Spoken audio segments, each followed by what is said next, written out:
오늘 말씀은 우리 온 교인들이 예배가 끝나고 식사한 다음에 우리 셀 모임을, 전파사 모임을 하는데 우리 전파사 모임에서 나누게 될 본문입니다. 특별히 우리 교회는 매일 큐티를 하자는 권면을 하고 있는데 오늘 말씀 그 큐티 교재에서 우리가 함께 묵상하고 나누는 본문의 내용입니다. 오늘 여러분들 각자의 삶 가운데 오늘 이 메시지가 하나님의 큰 은총이 임하게 되기를 주님의 이름으로 축원합니다. 이스라엘 백성의 이 정치 시스템을 보면 다른 나라와 구별되게 이스라엘 나라만 가지고 있는 고유한 정치 시스템이 있습니다. 그걸 보면은 맨 처음에는 족장이라고 하는 지도자가 등장합니다. 다음에는 사사라고 하는 제도가 등장합니다. 그리고 다음에 왕을 중심으로 운영이 되는 이 정치 시스템이 소개가 되는데, 이게 성경의 순서대로 보면은 창세기에 이 족장 시스템이 등장하고, 물론 모세도 민족의 지도자이긴 했지만 어떤 갖춰져 있는 정치 시스템이라고 보기는 쉽지 않기 때문에 사사기에 이 사사 제도에 대한 시스템이 소개가 됩니다. 그리고 마지막으로 왕이 백성들을 통치하는, 그래서 주로 예언서와 역사서를 중심으로 이 왕에 대한 소개들을 하고 있습니다. 우리는 흔히 이전 것보다 시간이 지나서 최근에 만들어진 것을 가장 발전된 걸로 보는 데 익숙한 인식을 가지고 있습니다. 이거는 진화론의 근거를 두고 있는 생각입니다. 최신품이 오늘 만든 게 최고라고 하는 그런 인식론과 그런 세상의 영향을 받고 살아갑니다. 그런데 성경에 나와 있는 이 족장, 또 사사, 또 왕, 이 정치 시스템은 이 발전된, 그래서 최후에 만들어진 게 최고 좋은 그런 퀄리티를 가지고 있는 걸로 보기가 어렵습니다. 성경에서 나오고 있는 최고의 가치는 하나님이 다스리는 그런 인생, 하나님이 다스리는 그런 민족과 백성, 하나님이 터치하는 그런 정치 시스템, 이게 성경에서 말하고 있는 최고의 선입니다. 이거는 창조론에 기반을 두고 있는 인식입니다. 그래서 우리는 뭔가가 발전되면은 훨씬 더 낫겠지, 사람의 손길이 묻고 거기에 대해서 뭐가 첨부가 되면 훨씬 더 낫겠지라고 하는 발전론적이고 진화론적인 거에 기반을 두고 있지 않고, 하나님이 세상을 창조하시고 이 땅에 주권을 가지시고 다스리는 그 사람, 그 인생, 그리고 그 민족과 그 백성이 가장 최고의 작품이라고 하는 인식을 가지고 살아야 됩니다. 족장을 보면은 족장이 몇 명이었죠? 3명이었습니다. 먼저 첫 번째 족장이 아브라함, 이삭, 야곱이었고, 그 다음에 사사제도로 오면 사사는 15명이 있었습니다. 그 안에는 삼손도 들어가 있고, 오늘 우리가 말씀을 통해 보게 되는 사무엘은 가장 마지막 최후의 15번째 사사입니다. 그리고 왕이 등장을 하는데 아주 많은 왕들이 등장을 합니다. 이름도 다 외우기가 쉽지 않은데, 이스라엘이 통일되었던 때는 3왕이 등장합니다. 사울, 다윗, 솔로몬.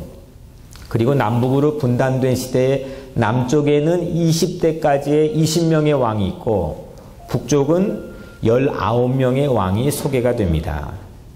그래서 도합 한 60명 정도, 족장과 사사와 15명의 사사와 그리고 42명의 왕들, 다 다 합하면 한 60명 정도의 정치 지도자들을 하나님께서는 이스라엘 백성들이 전면 앞에 세워놓습니다.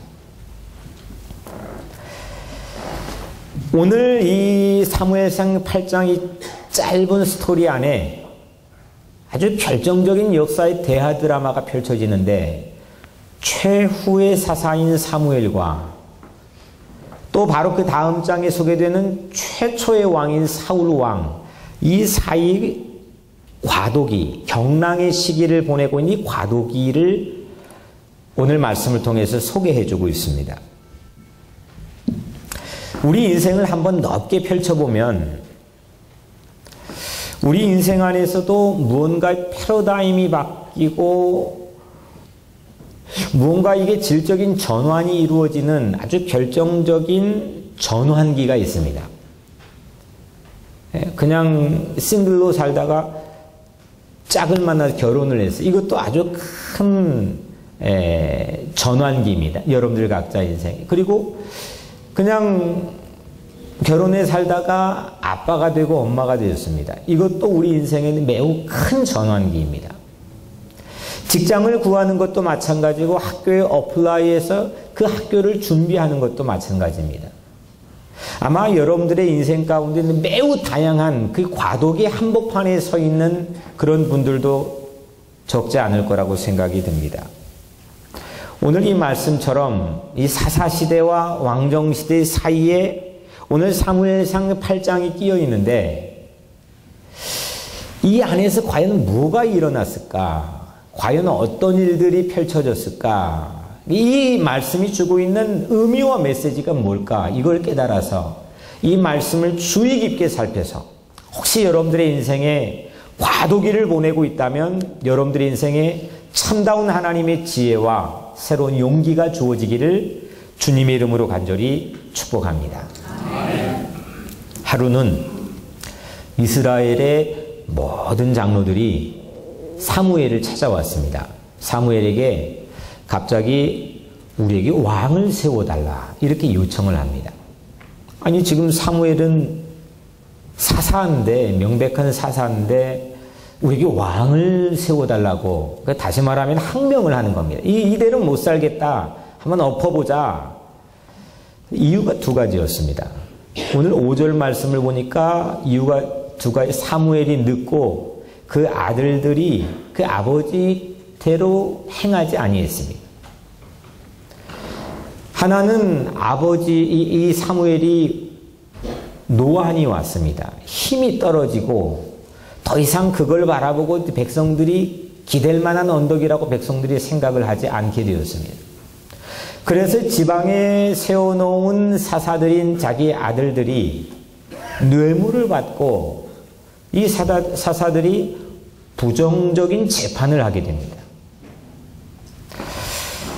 이 두 가지 이유 때문에 우리에게 왕을 세워달라고 요청을 합니다.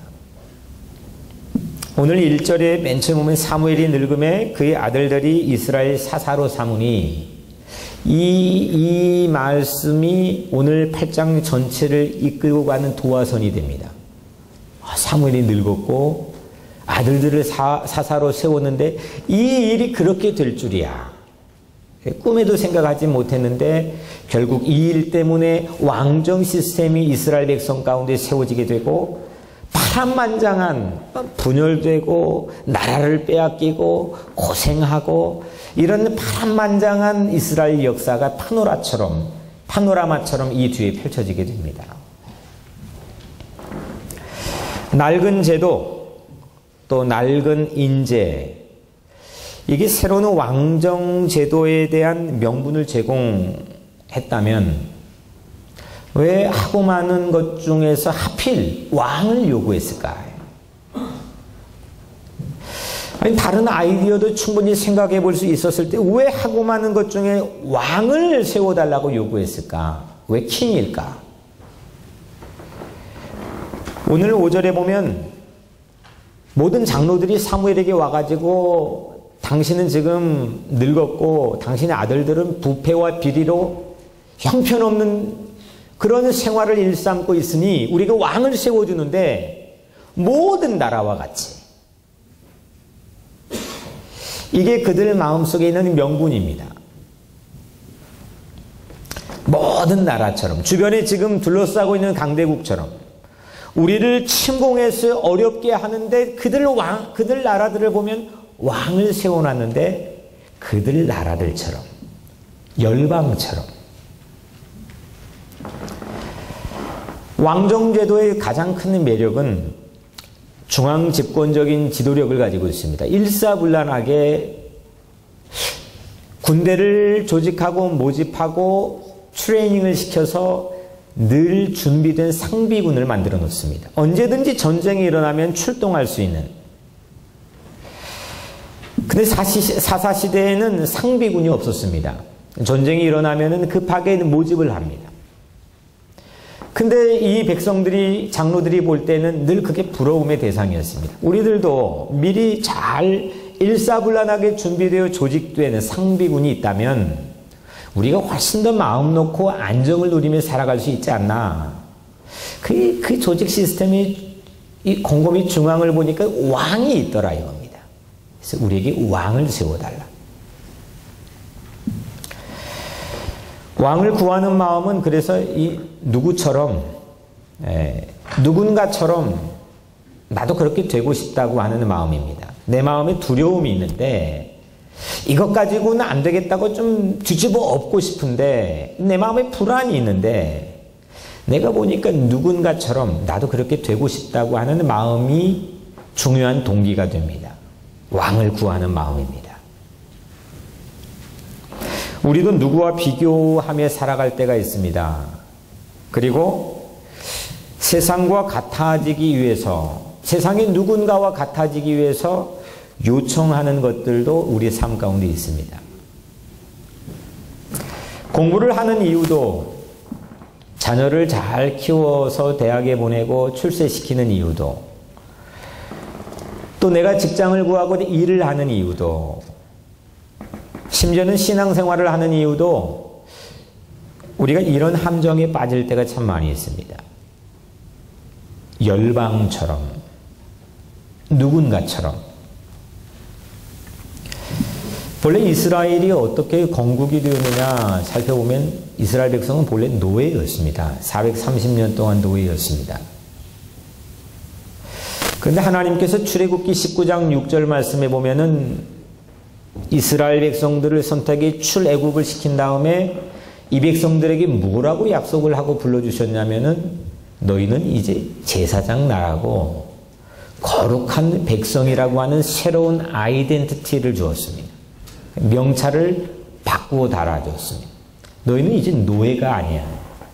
너희는 누군가에 의해서 매니플레이션 당하지 않고 조종당하지 않고 노예 생활을 하지 않아도 되는, 너희는 택함을 받은 제사장 나라, 그리고 거룩한 백성이라는 것.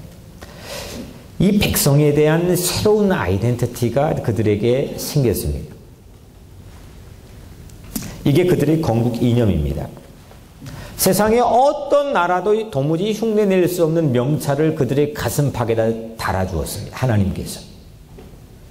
열방과는 다른, 세상의 모든 나라들과는 다른, 여러분들의 인생에도 마찬가지입니다.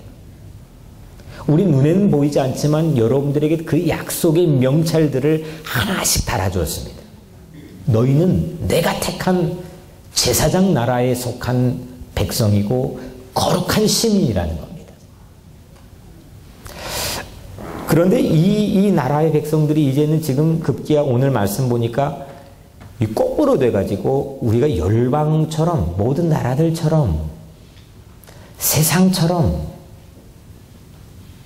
그렇게 왕을 세워달라고 요청을 합니다. 기준이 완전히 뒤바뀌었습니다. 그 명찰을 어디다가 놓아뒀는지 다 떼어가지고 잊어버렸나 봅니다. 내가 누군지 묻지 않습니다. 내가 어떻게 세워졌는지 도무지 알 길이 없습니다. 함정에 빠졌습니다. 언뜻 보기에는 너무 중요한 빌미를 제공했고 아주 결정적인 명분을 가지고 지금 사무엘 앞에서 지금 당신은 늙었으니까 빨리 리타이어하고 은퇴해야 되고 기껏 세워놓은 당신의 아들들이 새로운 후계자는 이건 엉망진창 부정과 비리를 일삼고 있는데 이거 아주 그럴듯한 명분 아닙니까? 사실 그들 마음 안에는 속내에는 다른 나라들처럼 나도 부국강병을 꿈꾸고 왕을 세워서 내가 안정적인 울타리를 쳐서 그렇게 살고 싶다는 마음이 그들 마음에 자랐습니다. 기준이 세상이었습니다. 열방처럼 여러분들에게 왕은 무엇입니까? 여러분들의 인생의 최고의 가치, 내가 누군가의 아무개를 보니까 나도 그렇게 되고 싶은데 어느덧 내 삶의 자리에 와서 내가 세워놓은 왕의 역할을 하는 내 인생의 최고의 가치 역할을 하는 건 뭡니까?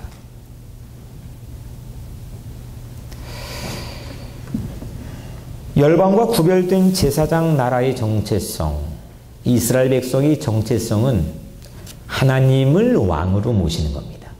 하나님이 킹이 되는 나라입니다. 이게 그들의 소속되는 가장 중요한 정체성입니다. 하나님이 내 인생의 왕이고 하나님이 내 민족의 왕이 되는 게 지금 이 유대 민족과 다른 민족과의 가장 결정적인 차이입니다. 그래서 그거를 우리가 하나님 나라라고 부릅니다. 나라. 하나님이 통치하시고 하나님이 다스리는 나라.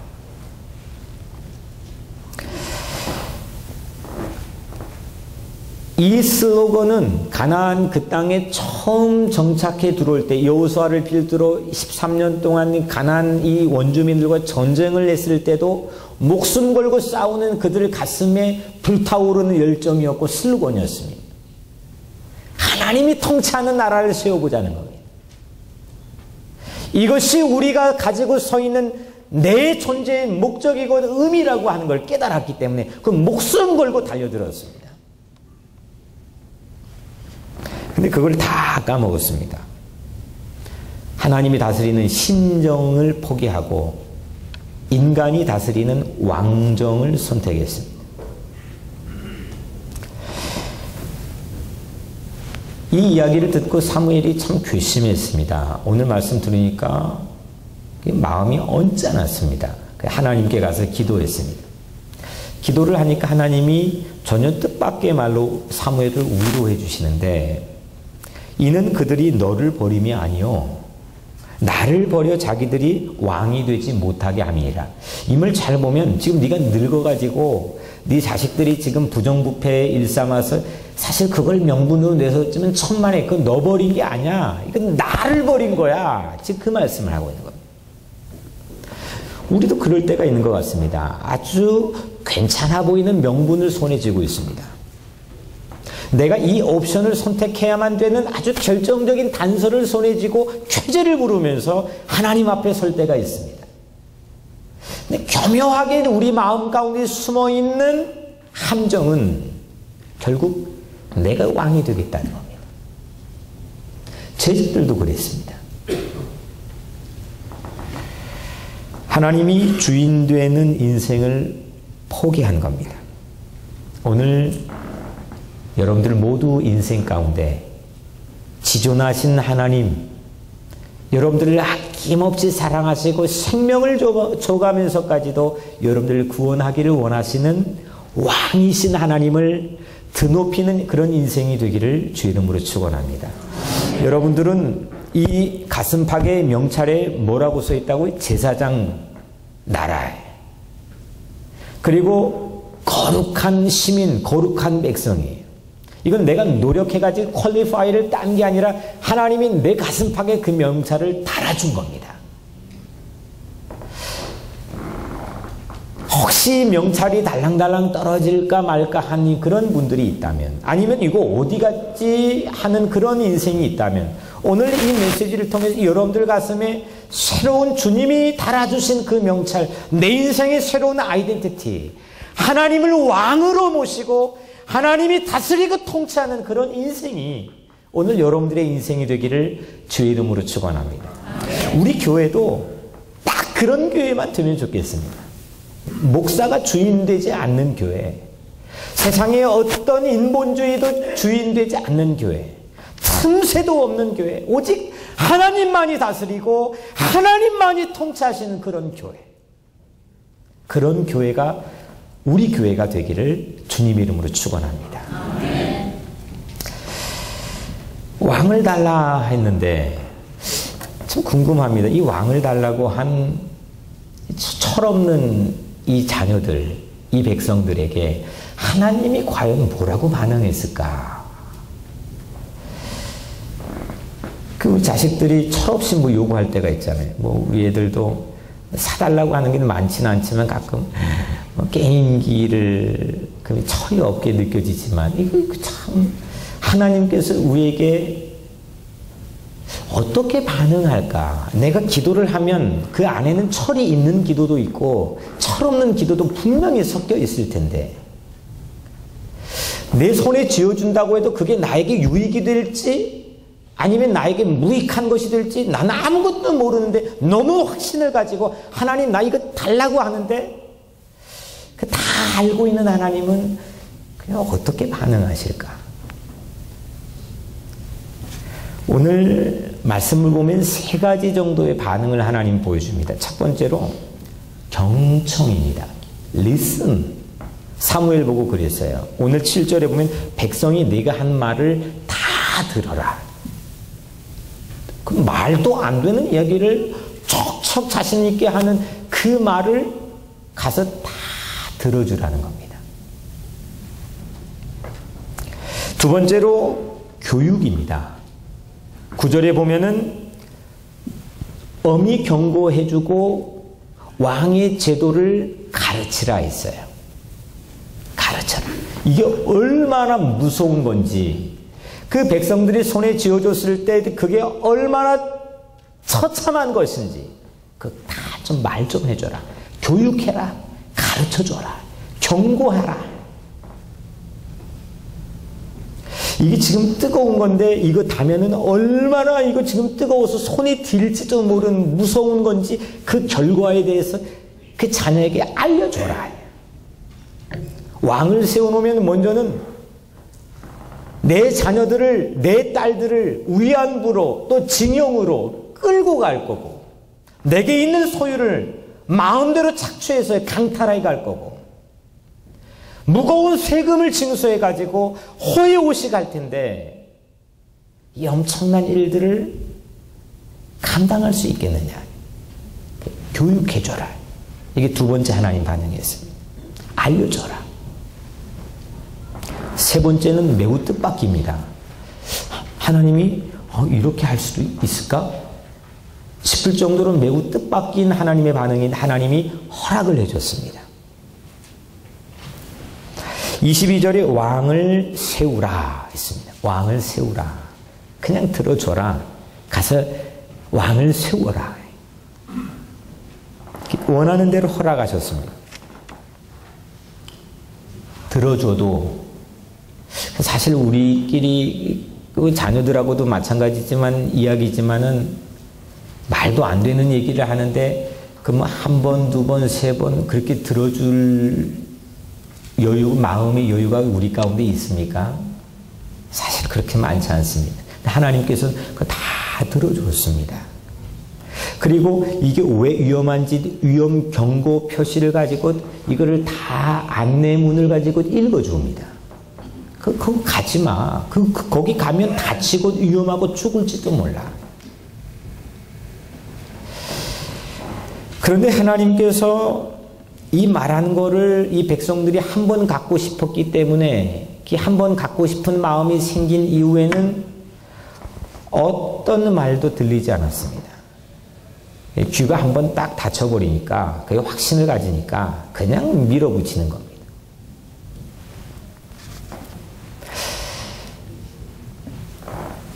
저는 우리 교회 당회도 그렇게 운영되기를 바라는 마음으로 기도를 합니다. 독주라고 하는 것. 한번 귀가 닫히면 이건 목사도 뭐 장로도 누구를 막론하고 어떤 우리 그렇게 연약한 사람 한번 귀가 막히면 이게 손에 잡은 거를 옳고 그름의 분별이 중요한 게 아니고 놓지를 않습니다.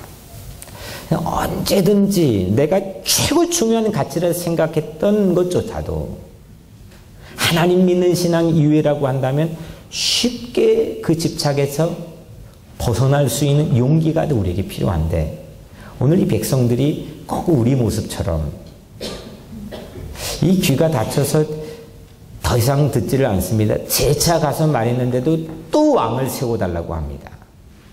하나님께서 그 허락해줘라. 왕을 세워줘봐라.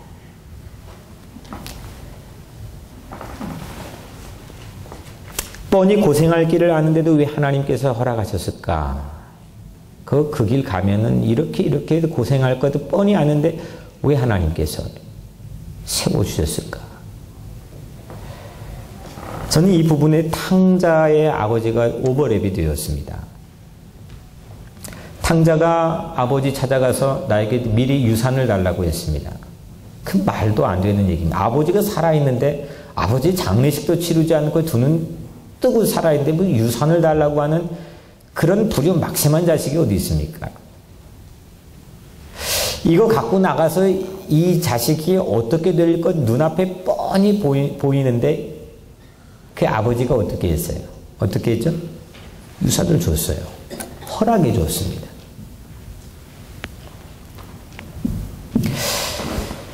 아버지가 자녀를 깨닫게 하기 위해서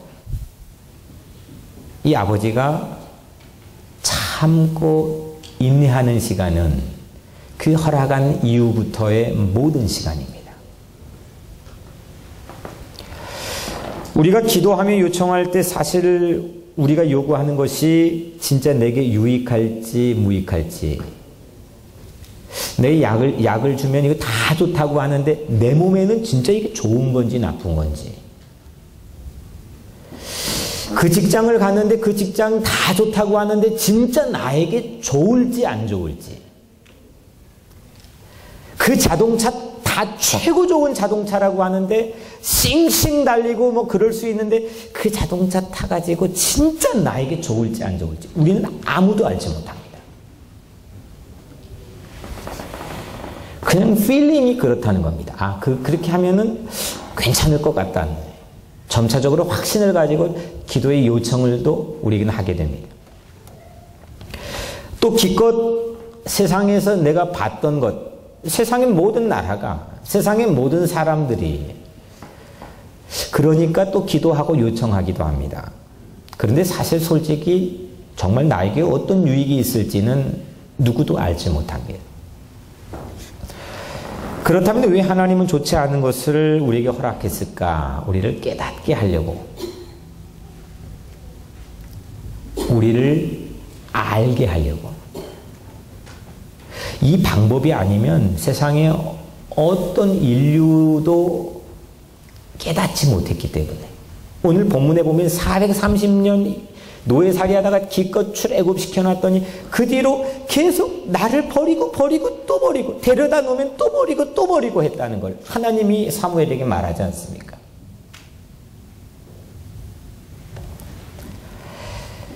우리라고 예외일까, 또 저라고 예외일까, 그런 묵상을 해보게 됩니다. 세상의 왕은 우리를 무력으로 깨닫게 하려고 합니다.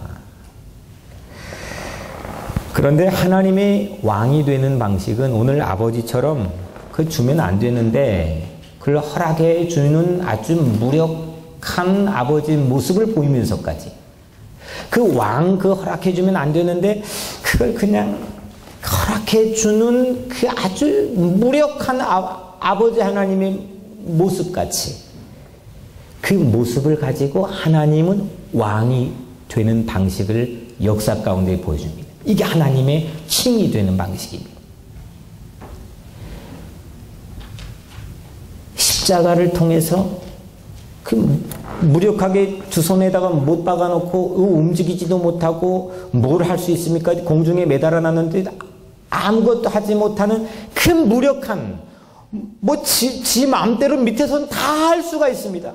조롱도 할 수 있고 침도 뱉을 수 있고 자기 멋대로 자기 길을 갈 수가 있습니다. 그런데 거기다 묶어놓고 하나님을 근데 하나님은 그 자리에서 킹이 되셨습니다. 거기서 모든 고통을 감내하면서 우리를 눈을 떼지 않고 바라보시면서 우리를 끝까지 포기하지 않고 사랑해 주시는 그 십자가의 사랑을 통해서 세상의 왕은 여러분들이 왕처럼 떠받드는 물질이나 명예나 세상의 것들은 때로는 왕처럼 떠받드는 어떤 사람은 우리를 노예로 삼습니다. 하나님은 우리를 자녀로 삼아주십니다. 십자가에서 그렇게 하나님께서는 우리를 자녀로 삼아주셨습니다. 도무지 십자가는 세상 방식으로는 이해가 되지 않습니다. 왜 여기다가 못을 박아가지고 발에다 못을 박아가지고 그 철두철미하게도 움직이지 못하도록 만들어 놓고 밑에서는 제멋대로 예수님이 능력이 없습니까? 근데 그 자리에 세상의 모든 인류의 무릎을 꿇게 하는 왕이 되시지 않았습니까? 이게 바로 하나님이 왕이 되시는 방식입니다. 우리는 이해가 안 됩니다. 왜 그걸 줬을까? 왜 그걸 허락하셨을까? 참 지혜롭지도 못하는 무력한 아버지처럼 보이는데 왜 거기에다가 유산을 미리 줬을까? 참 퀘스천 마크가 우리 인생에 너무 많습니다. 왜 나에게 꼭 그 사람을 만나게 했을까? 왜 내가 꼭 그런 상황에 직면해야 됐을까? 왜 내가 꼭 그런 공부를 해야 했을까? 너무 많은 퀘스천을 가지고 살아갑니다. 그런데 하나님께서는 우리를 자녀 삼아주셨다는 이 스탠스만 흔들리지 않는다면 경청을 하고 침묵하면서 그냥 내 얘기를 아무 말이 없어요. 내 기도에도 아무 말이 없어요. 그냥 듣고만 있는 그 순간에도 나를 이 방법 저 방법으로 타이르고 교육하고 가르치는 그 순간에도 또 그냥 나에게 그게 아닌데 허락해 주시는 그 순간도 내가 자녀라고 하는 사실만 확실하다면 하나님께서는 이 모든 것들을 합력해서 나에게 선한 길로 인도해 주신다고 하는 믿음을 갖기를 바랍니다. 이게 바로 하나님을 왕으로 모시고 사는 삶의 방식입니다. 하나님이 나의 왕이십니다. 그리고 우리는 그 십자가를 통해서 그동안 내가 통치했던, 내 마음대로 세상을 살았던, 내가 다스리려고 했던 그런 나라고 하는 허물을 그 십자가 앞에서 우리가 보지 않습니까? 그 무력한 십자가 앞에서. 그 십자가를 우리는 사랑이라고 부릅니다. 예수님 십자가에서 우리를 구원해 그래서 우리의 왕이, 만왕의 왕이 되어주셨습니다. 십자가를 바라보면서 참된 왕이 누군지를 늘 분별하고 식별할 수 있는 기회, 찬스를 우리는 얻게 되었습니다. 힘도 떨어지고 무언가 내 삶의 환경에 불합리하고 또 아주 비리나 어려운 그런 환경의 조건들이 보일지라도 그 전환기의 순간에 여러분들은 세상에서 왕을 찾지 않고 하나님만을 왕으로 높이고 찬양하는 그런 인생이 되기를 주 이름으로 축원합니다. 역사라고 하는 걸 왜 공부합니까? 역사는 과거에 얽매여 살자는 게 아닙니다. 그걸 반면교사의 거울로 삼아서 내가 그거를 되풀이하지 않고 그 누를 반복하지 않기 위해서 우리는 히스토리를 공부하는 거 아닙니까? 늘 잘못된 것 선택하고 1번, 2번, 3번, 4번이 있는데 분명히 답은 2번인데 2번을 선택하지 않고 3번 선택, 아차, 또 선택, 4번 선택해서 아플싸. 이렇게 내가 선택한 것들이 늘 오류고 잘못된 것을 선택할 때, 그리고 내가 가 있는 곳이 늘 잘못된 곳에 서 있을 때, 근데 오늘 결국에는 여러분들이 이 자리에 앉아 있다고 하는 사실입니다. 탕자가 돼지 막사까지 가서 쥐염 열매, 돼지의 음식도 먹을 게 없어가지고 아주 비리비리하게 비참한 인생을 사는 그 인생을 돌고 돌아가지고 결국은 아버지 품에 안겼습니다. 큰아들은 자기 옆에 있었는데 그 집에 함께 살았는데 분명히 아버지 옆에서 아버지 보고 아침 조석으로 아버지 인사하고 살았는데 그 아버지와 관계를, 자녀됨의 관계를 맺지 못했습니다. 그래서 작은 아들을 받아주니까 또 화가 나서 아버지에게 항명을 하지 않습니까? 나 이제 못 살겠다고. 근데 둘째 아들은 어땠습니까? 왜 그거 유산을 미리 줬을까? 아리송한 그런 아버지 제스처였는데 결국 보니까 아버지 품에 안겨 있더라 이거예요. 내가 아버지 자녀라고 하는 사실. 내가 이 아버지의 놀라운 사랑과 은총을 받을 자격이 없는데 그 사랑을 나에게 베풀어 주셨다고 하는 이 놀라운 자녀됨의 권세를 이 아들이 아버지 품 안에서 누리고 있는 거 아닙니까? 여러분들의 인생도 돌고 돌아가지고 이스라엘 백성들이 이제 왕정시대가 시작되면 42명의 왕들 밑에서 파란만장한 유대인의 역사가 펼쳐집니다. 마치 42명의 파란만장한 이 역사를 돌고 돌아서 결국 이 백성이 메시아이신 예수 그리스도 앞에 서는 민족이 되지 않았습니까? 우리 인생도 여기까지 여러분들 오신데 돌고 돌아서 어떨 때는 그 유산 가지고 화로운 생활도 즐기고 성공도 하고 재미있는 생활도 엔조이 할 수도 있고 어떨 때는 돌고 돌아보니까 돼지막사 같은 거에 비참한 외로움과 고독을 씹으면서 어려운 삶을 살아갈 수도 있었겠지만 돌고 돌아가지고 오늘 이 라이트 타임에는 이 메시지를 하나님의 말씀을 듣고 있는 거 아닙니까?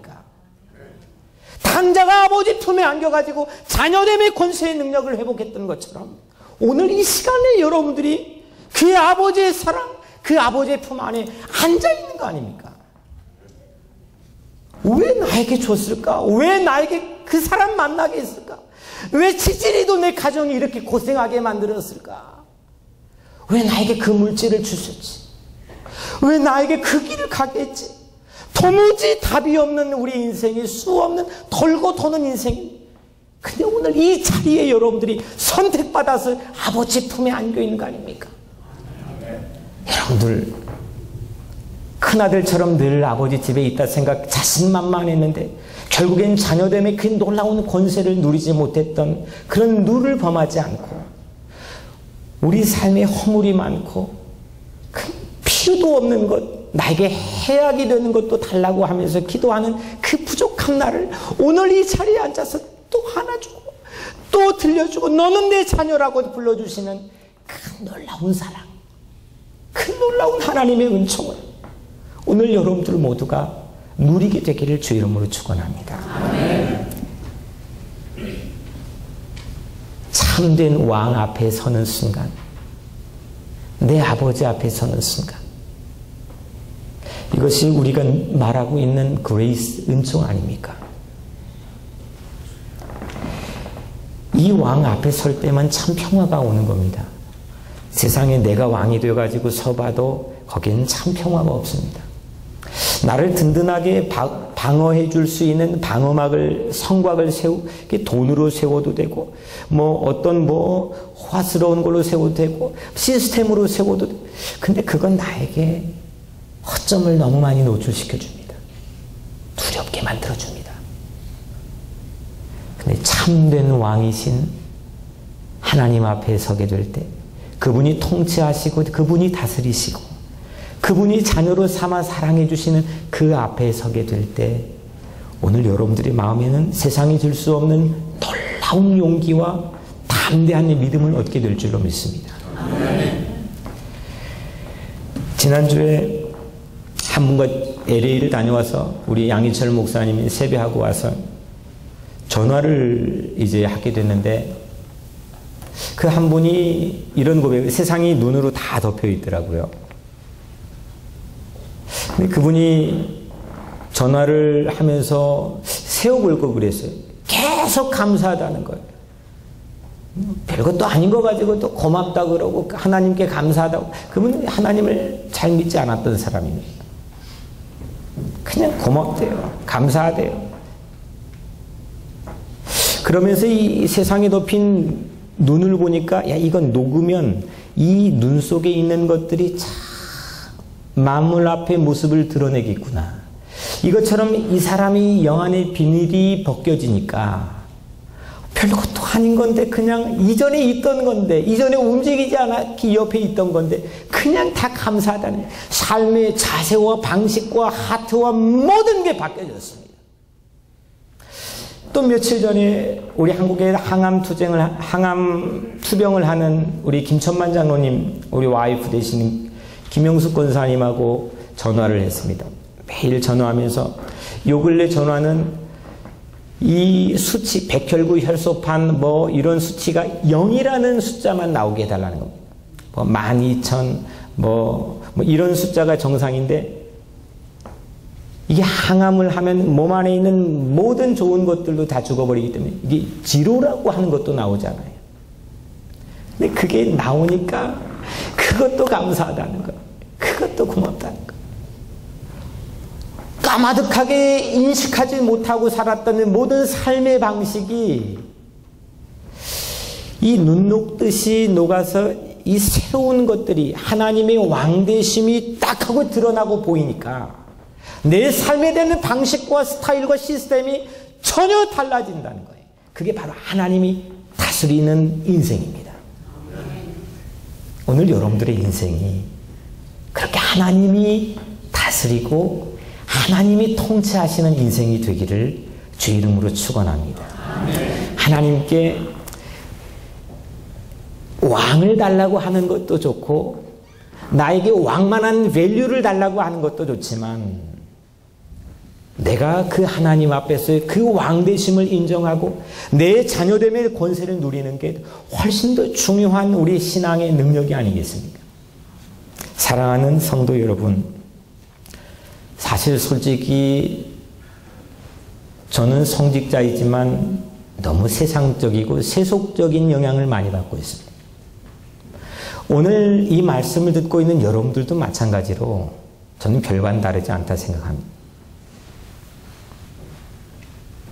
오늘 사무엘 앞에 와서 뭣도 모르고 그냥 달라고 하는 그 철없는 자녀의 백성들 모습처럼 우리도 그런 모습과 매 한 가지라 생각합니다. 가장 세상적인 건데, 알고 보니까 가장 세속적인 건데, 그거를 가장 신앙적인 것처럼 오도할 때도 있습니다. 정말 그거는 기복적인 건데 그걸 마치 최고 영성적인 걸로 호도할 때도 있습니다. 그래서 우리는 여전히 믿으면서도 불안할 때가 있습니다. 근데 하나님께서는 그런 우리까지도 여전히 사랑해 주셨다는 겁니다. 인내하고 우리를 포기하지 않고 우리를 여전히 주시하고 주목하며 붙들고 계셨다는 겁니다. 그 결정적 증거가 오늘 여러분들이 이 자리에 앉아 있다는 거 아닙니까? 너무 신기해요. 어떻게 조 목사가 이 자리에 섰을까? 아찔하고 정말 까마득한 그런 순간들이 참 구비구비마다 펼쳐졌었는데 어떻게 여기서 하나님의 은총을, 하나님의 왕권을 찬양할 수 있게 되었을까? 그 결정적 증거를 오늘 손에 쥐고 세상에 나가 승리하게 되기를 주 이름으로 축원합니다. 그냥 환경의 틈새와 빈틈이 보이는 오늘 이 백성들이 사무엘이 늙었고 그 아들들이 비리와 부패에 시달렸다고 하는 아주 그럴듯한 명백한 증거 가지고 그냥 그렇게 나가는 게 아니라 하나님이 나를 자녀 삼아주셨다고 하는 것, 오늘 내가 이 예배에 참석했다고 하는 것, 오늘 내가 이 메시지를 하나님의 음성을 들었다는 것, 그래서 나를 사랑해 주신다는 것, 이 증거를 가지고 세상에 나가서, 가정에 나가서 이전과 다른 놀라운 능력의 삶이 되시기를 주 이름으로 간절히 축원합니다. 기도하겠습니다.